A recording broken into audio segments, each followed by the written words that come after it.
భక్తి సోపానం యూట్యూబ్ ఛానల్కి స్వాగతం. ప్రతి వీడియో ద్వారా ఒక మంచి దేవాలయం, ఒక మంచి విషయం, ఒక సరికొత్త ప్రదేశం చూపిస్తూ మీ ముందుకి వస్తూ ఉన్నాము. అలాగే ఈ వీడియో కూడా ఆశాంతం వీక్షించండి. ఒక మంచి సందేశంతో ఈరోజు ఒక మంచి కథ నీకు చెప్పబోతున్నాను.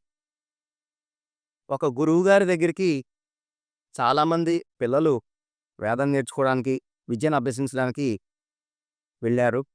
అది ఎక్కడో ఉన్న ఒక గురుకులం, ఒక ఆశ్రమం. చాలామంది విద్యార్థులు ఆ గురువుగారి దగ్గర వేదం, ఇతరత్రా విద్యలు నేర్చుకుంటుండేవారు. చాలామంది పిల్లలు వివిధ రకాల వయసులున్న పిల్లవాడు అక్కడ ఉన్నారనమాట. ఒక పిల్లవాడికి సందేహం వచ్చింది. ఎందుకంటే రోజు చదువుకుంటున్నారు, భగవంతుడి గురించి శ్లోకాలు లేకపోతే ఇతరత్రా గురుగారి దగ్గర నుంచి నేర్చుకుంటూ ఉన్నారు. అతనికి సందేహం కలిగింది. ఆయన ఇలా అడిగారన్నమాట. గురుగారు, భగవంతుడు ఎవరు? భగవంతుడికి మరి ఈ విగ్రహాలవన్నీ ఎందుకు? విగ్రహ పూజ అనేది ఎందుకు? అని అడిగారు. గురుగారు అప్పుడు ఏమీ మాట్లాడలేదు. కొంతసేపు తర్వాత వారికి రాతి పలకలు ఉన్నాయన్నమాట. రాతి పలకలిచ్చి పెద్ద పెద్దగా అక్షరాలన్నీ దిద్దమన్నారు. ఎందుకంటే అక్కడ చెప్పినట్టు రకరకాల వయసు గల విద్యార్థులున్నారు. చిన్నతనం నుంచి ఉన్నవాళ్ళు, చిన్న వయసులో ఉన్నవాళ్ళు వారు చేస్తూ ఉన్నారు. పెద్ద విద్యార్థులు అంటే వయసు పెద్దదైన విద్యార్థులు వారు, గురువుగారు, మేము చిన్నప్పుడే ఇవంతా మేము దిద్దాము. ఇప్పుడు మాకు దిద్దవలసిన అవసరం లేదు. ప్రతి అక్షరం మాకు తెలుసు అన్నారన్నమాట. అప్పుడు చిన్న వయసున్న పిల్లవాడి వంక చూపించారు. ఈ అడిగిన విద్యార్థి కూడా అక్కడ ఉన్నాడు. చిన్న వయసు పిల్లవాడిని చూపించారు. చిన్నతనంలో ఉన్నవారు అక్షరాలు పెద్ద పెద్దగా దిద్దుతున్నారు. అదే పెద్దవారికి ఆ అవసరం రాలేదు.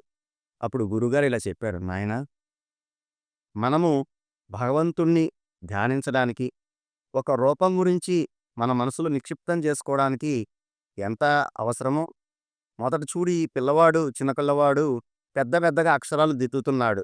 కానీ కొంతకాలం తర్వాత ఆ అవసరం రాలేదు. మీకెవరికీ ఆ అవసరం రాదు. ఎందుకంటే మీకు వచ్చు గాబట్టి. అక్షరాలేమిటో అవన్నీ కూడా మీకు వచ్చు గాబట్టి ఇప్పుడు ఆ అవసరం లేదు. అలాగే మొట్టమొదట భగవంతుడిది ఒక రూపం అనేది మన మనసులో స్థిరంగా ఉంచుకోవాలి. ఆ స్థిరంగా ఉంచుకోవడానికి ఒక రూపాన్ని మనం గుర్తుంచుకోవాలి కాబట్టి విగ్రహం అనేది ఉంది. అది చూస్తుంటే మనకి ఆ రూపం మనసులో మనం గుర్తుకు తెచ్చుకొని ఆ భగవంతుడిని మనం ధ్యానించుకోగలుగుతాము. ఆ భగవంతుడి రూపాన్ని మా మనసులో నిలుపుకోగలుగుతాము. అందువల్లనే ప్రథమంగా విగ్రహారాధన అవసరము. రాను రాను స్థితి పెరుగుతూ ఉంటే ఆ అవసరం ఉండదు. అంతటా భగవంతుడు ఉన్నాడని మనకు తెలుస్తుంది. చిన్నపిల్లలు ఎలాగైతే మొట్టమొదట పెద్ద పెద్ద అక్షరాలు దిద్దారో, అలాగే మొదటగా మనకి విగ్రహారాధన అవసరం. తర్వాత పరమాత్మ మొత్తం సృష్టి అంతా ఉన్నాడని మనకు తెలుస్తుంది అని ఆ పిల్లవాడికి సమాధానం చెప్పారు గురువుగారు. కొంతకాలానికి ఇంకొక పిల్లవాడికి ఒక సందేహం వచ్చింది. గురువుగారు, మనం భగవంతుడు ఉన్నారన్నారు కదా! విశ్వమంతా భగవంతుడు ఉన్నారన్నారు కదా! మరి మనం భగవంతుడిని ఎందుకు చూడలేకపోతున్నాము అని సందేహం అడిగాడు. అప్పుడు గురువుగారు ఆ విద్యార్థులందరికీ ఇనుప ముక్క, అయస్కాంతం ఇచ్చి దాన్ని దూరంగా ఉంచమన్నారు. అప్పుడు ఆ అయస్కాంతం వైపు ఆ ఇనుప ముక్క ఆకర్షింపబడలేదు. దగ్గరికి తీసుకురమ్మన్నారు. కొంత దగ్గరికి తీసుకొచ్చారు, అయినా అది ఆకర్షింపబడలేదు. చాలా దగ్గరికి తీసుకొచ్చిన తర్వాత ఆ ఇనుప ముక్క అయస్కాంతానికి అతుక్కున్నది. తర్వాత గురువుగారు వారికి ఆ ఇనుప ముక్కల్ని అయస్కాంతానికి రుద్దమన్నారు. వారు రుద్ది, రుద్ది, రుద్ది చాలా సేపు తర్వాత ఇక గురువుగారు ఆపమన్నారు.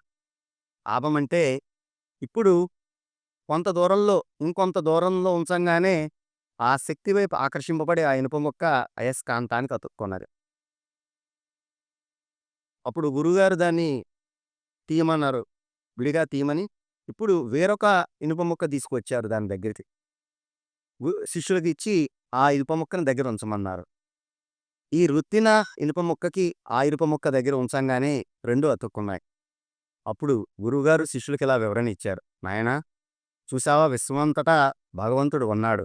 ఆయన శక్తి అంతటా ప్రసరిస్తూ ఉన్నది. కానీ మనం ఆయనని గుర్తించలేకపోతున్నాం. మనం ప్రతిరోజు ఆ భగవంతుడి గురించి చింతన చేస్తూ, తపిస్తూ, ఆయన్ని ధ్యానం చేస్తూ, ఆయన గురించి ఆలోచిస్తూ, ఆయన్ని గురించి ఆరాటపడుతూ, ఆయన్ని చేరుకోవాలని, ఆయన్ని చూడాలని మనం ఆరాటపడుతూ ఉంటే, ఎలాగైతే ఈ అయస్కాంతము దూరంగా ఉంటే ఆకర్షింపబడలేదో, అలాగా భగవత్ చింతన లేని వారికి మనం భగవంతుడిని చూడలేము. భగవంతుడి వైపు ఆకర్షింపబడలేము. ఎప్పుడైతే మనం భగవంతుడి గురించి ఆలోచన చేస్తూ, చింతన చేస్తూ తపిస్తామో, ఈ దగ్గరికి వచ్చిన అయస్కాంతపు దగ్గరికి వచ్చిన ఇనుప ముక్కలాగా మనం భగవంతుడి వైపు ఆకర్షింపబడతాము. చూసావా? మనం ఈ ఇనుప ముక్కని అయస్కాంతానికేసి రుద్దితే ఎలాగైతే కొంతసేపు తర్వాత అదే అయస్కాంతమయిందో, అలాగే మనం భగవంతుడి గురించి చింతన చేస్తూ ఉంటే, మనం ఆ సాధన పెరుగుతూ మనం ఒక పరిపక్వతకు వస్తే గనక, మనం కూడా ఆ భగవంతుడి స్వరూపమే అని తెలుసుకుంటాము. ఆహ్, మనము ఈ శరీరం వచ్చింది ఆ భగవంతుడిచ్చిన భిక్ష. ఈ భగవత్ స్వరూపం ఇది కూడా భగవంతుని రూపమే. మనము భగవంతుని రూపమే అని మనం తెలుసుకుంటామని ఆ శిష్యుడికి వివరణ ఇచ్చారు. కొంతకాలానికి ఇంకొక శిష్యుడు గురువుగారిని ఒక ప్రశ్న అడిగాడు. గురువుగారు, మనం భగవంతుడికి ప్రతిరోజు నివేదన చేస్తున్నాము. నైవేద్యము పెడుతున్నాము. మరి ఆ నైవేద్యం భగవంతుడు స్వీకరిస్తున్నాడా? స్వీకరిస్తున్నాడు అనడానికి గుర్తు ఏమిటి? ఎందుకంటే నేను చూస్తూ ఉన్నాను. ఆ పెట్టిన నైవేద్యం ఎక్కడా తరగడం లేదు. మరి ఆ భగవంతుడు ఆ నైవేద్యాన్ని ఎలా స్వీకరించాడని ఒక ప్రశ్న అడిగాడు. గురువుగారు చిరునవ్వు నవ్వి ఊరుకున్నారు. కొంతసేపు తర్వాత వారికి పాఠం ప్రారంభమైంది. గురువుగారు శిష్యులందరికీ కూడా పాఠం చెప్తున్నారు. తాళపత్ర గ్రంథాలు ఉండేవప్పుడు ఆ రోజు శ్లోకం చదువుతున్నారు. ఓం పూర్ణమద పూర్ణమిదం అనే శ్లోకాన్ని గురుగారు పిల్లలకందరికీ చెప్పారు. చెప్పిన తర్వాత కొంతసేపు అయిన తర్వాత పాఠం అయిపోయింది. గురుగారు విశ్రాంతి సమయం అయింది. మళ్ళీ పాఠం ప్రారంభమయ్యాక గురుగారు మళ్ళీ అందరినీ పిలిచి అడిగారు శ్లోకం. చెప్పిన పాఠం గురించి మళ్ళీ అడిగారు. ఈ లోపల పిల్లవాళ్ళంతా వల్లె వేశారనమాట. ఆ శ్లోకాలు, పద్యాలు గురువుగారు ఏదైతే పాఠం చెప్పారో, ఆ పాఠాన్నంతా వల్లె వేశారు. ఒక్కొక్క శిష్యుల్ని పిలిచి పాఠం అప్పజెప్పమన్నారు. అప్పచెప్పారు. ఈ సందేహపడిన శిష్యుడు కూడా ఉన్నాడు. ఆయన కూడా వచ్చి ఆ గురువుగారికి నమస్కారం చేసి ఆ పాఠం అప్పజెప్పాడు. గురువుగారు అయినా సంతృప్తి చెందలేదు. తల అడ్డంగా ఊపారు. అప్పుడు ఆ పిల్లవాడు ఆ తాళపత్ర ఏదైతే ఉందో ఆ గ్రంథం తీసుకొచ్చి ఆ గురువుగారు ఏదైతే పాఠం చెప్పారో ఆ శ్లోకం చూపిస్తూ గురువుగారు చూడండి, మీరు చెప్పినది యథాతథంగా నేను మీకు అప్పచెప్పాను అని అన్నాడు. అప్పుడు గురువుగారు ఒక చిరునవ్వు నవ్వి, నాయనా, పుస్తకంలో మరి శ్లోకం ఉన్నది కదా, మరి నీకు ఎలాగా ఆ శ్లోకం వచ్చింది అన్నారు. గురువుగారు, నేను చాలాసార్లు ఈ శ్లోకాన్ని వల్లెవేశాను, అందువల్ల ఇది నాకు గుర్తుండిపోయింది అన్నారు. అప్పుడు గురువుగారు శిష్యుడికి ఇలా చెప్పారు, నాయనా, నువ్వు ఎప్పుడైతే ఆ తాళపత్ర దాంట్లో ఉన్న శ్లోకాన్ని నువ్వు చూసి వల్లెవేస్తూ ఎన్నోసార్లు నువ్వు చదివి ఎలాగైతే నీకు సూక్ష్మ స్థితిలో స్థూల స్థితిలో ఉన్న ఆ పద్యం శ్లోకం ఏదైతే సూక్ష్మ స్థితిలో నీ మనస్సులోను నీ మెదడులోను చేరిందో, అలాగే విశ్వమంతా పూర్ణంగా ఉన్న పరమాత్మ ఆయన అంతటా ఉన్నారు. ఆయన సూక్ష్మ స్థితిలో ఈ ప్రసాదాన్ని, నైవేద్యాన్ని స్వీకరిస్తున్నారు. దాన్ని మనం ప్రసాదంగా తీసుకుంటున్నాం భక్తితో. ఆయన అంతటా ఉన్నాడు. అందువల్ల ఆ పూర్ణంగా ఉన్న పరమాత్మ సూక్ష్మ రూపంలో వచ్చి ఆ ప్రసాదాన్ని, ఆ నివేదనని ఆరగిస్తున్నారు. అందువల్ల దానికి ఎటువంటి తరుగు లేదు.